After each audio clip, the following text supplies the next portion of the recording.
All right, we're here at a property that we just installed in February with Gene. Looking really good. We have all the native flowers in bloom, dragonflies, bees. Tell us a little bit about why you chose to go with a landscape like this as opposed to your traditional landscape that you see a lot around Charleston. Well, I met Ben, the owner of Permanent Yield, and at my garden club, and he came and I just learned so much from him. I wanted to learn more, and I had two oak trees here that died, so I had to have them removed last fall, and it was empty dirt. And so I talked to Ben. He came. I said, I want to transform this empty dirt into something, and this is what he created. I'm not a traditional. Even my garden club said flowers should be in your backyard. Well, my backyard is moss.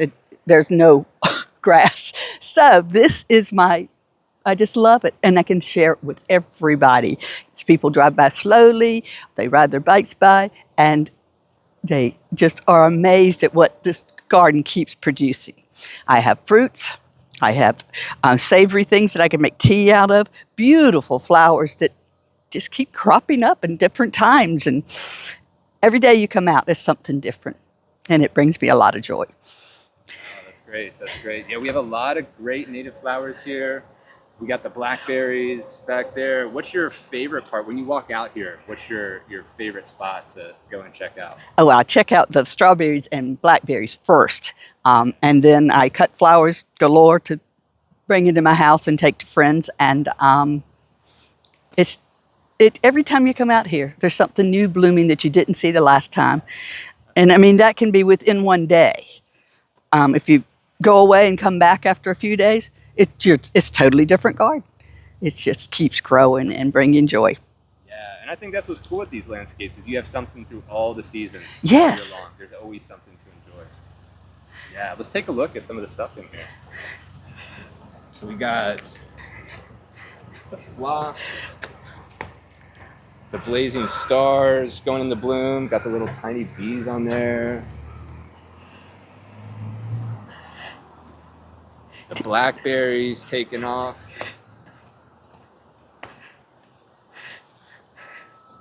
Yeah, massive blackberries. And they're huge. They're huge and they're still producing. We're getting a second crop coming out of here, which is really Hmm. cool.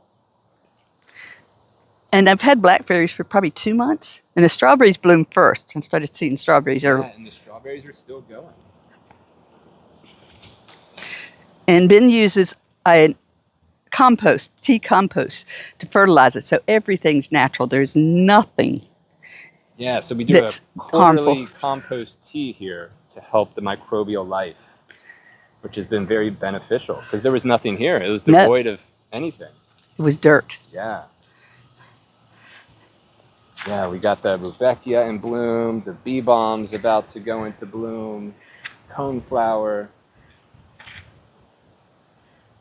And these sunflowers were not planted. They came from my bird installation there, bird feeder, and they dropped sunflowers and they just came up on their own and they're humongous. And they landed in the perfect spot. Yeah. They're like a nice little border on the pathway. I think Ben had a conversation with the bird saying, this, and this. We can delete that. Yeah, when you work with nature, that's what happens. Yeah. It does it perfectly. And it truly brings so much joy, not only to me, but to people in the neighborhood too. Yeah. So what would you say to somebody if they were trying to decide between traditional landscaping or something like this? What is something you think that would allow people to understand why this is a good option? It's it as you see, the wind blows and it just sort of flows with nature, whereas the traditional with structured, manicured lawns and manicured bushes, they don't they just sort of fade in the background, whereas this stands out. And I constantly have neighbors stop by and they're just in awe of it. And I keep saying, plant blackberries, plant strawberries. And I said, and I have blueberries, but I think I didn't get enough water on them. So we'll try again next year. But, and it's got oregano. It's just, and I've learned how to make strawberry tea. I mean, you don't do that with traditional landscaping. So, That's true. It's a landscape that gives back yes. to nature and people. Yeah. Well, thanks for taking us on a little tour. Sure. Looks great. It does. Need to come back in September and see what's blooming then. Absolutely. Part 2.